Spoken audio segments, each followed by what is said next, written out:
আসসালামু আলাইকুম। আশা করি সকলে ভালো আছেন।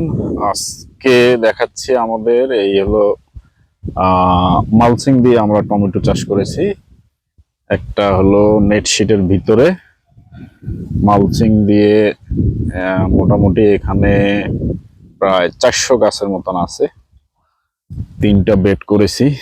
3টা বেডের আমরা প্রায় 400 পিসের মতন গাছ এখানে লাগানো আছে। আপনারা দেখছেন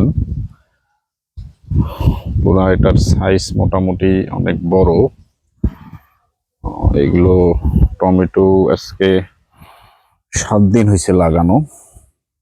টমেটো গাছের গ্রোথ মাশাআল্লাহ ভালো। 400 গাছ প্রায় লাগানো হয়েছে। আমি আজকে দেখলাম এখানে 400 গাছেই মোটামুটি ঠিক আছে। একটা গাছও এখানে হলো কোনো ক্ষতি হয় নাই। 400 গাছই ঠিক আছে এবং 400 গাছ মোটামুটি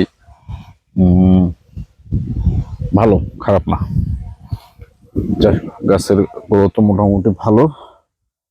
7 দিন বয়সে গাছ, এগুলো বড় হচ্ছে। মালচিং এর উপরে আমরা এখানে এ প্যাটার্নের একটা করে মাচা দিব। এখানে এ প্যাটার্নের মাচা হবে। এটা হয়তো গাছগুলো আরো একটু বড় হলে আমরা 2-3 দিনের মধ্যেই এখানে হলো মাচার ব্যবস্থা করে দেব।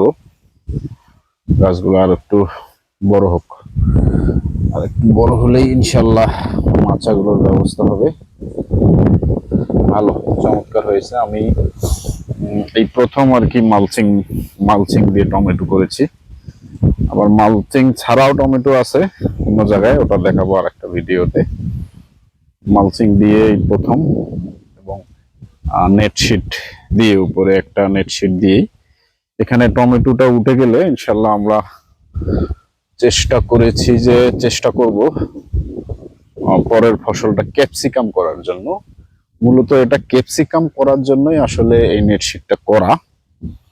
যেহেতু করা হয়েছে তাই আর এবারে টমেটোটা লাগাই, দেখি টমেটোর কি অবস্থা হয়। দেখা যাক, এর পরবর্তী আপডেট আপনারা হয়তো পাবেন। টাইম টু টাইম ভিডিওগুলো দেওয়ার চেষ্টা করবো ইনশাল্লাহ। আশা করি এর থেকে অনেকে হয়তো অনেক কিছু উপকার পাবেন। আমি প্রায় 2 বছর থেকে এটার সঙ্গে যুক্ত, কিন্তু এগুলো ভিডিও আমি কখনো করি নাই বা দেই নাই। এটার কারণ হলো, আগে আমি এই 2 বছর নানাবিধ কাজ আর কি নিজে শিখেছিলাম, তারপরে হলো এগুলো পড়া। দেখা যাক, টমেটো চাষটা এবারে প্রথম পরীক্ষামূলক করেছিলাম, ভালো হয়েছে জন্যই টমেটো করা। ধন্যবাদ। আশা করি ভালো থাকবেন সবাই। আসসালামু আলাইকুম।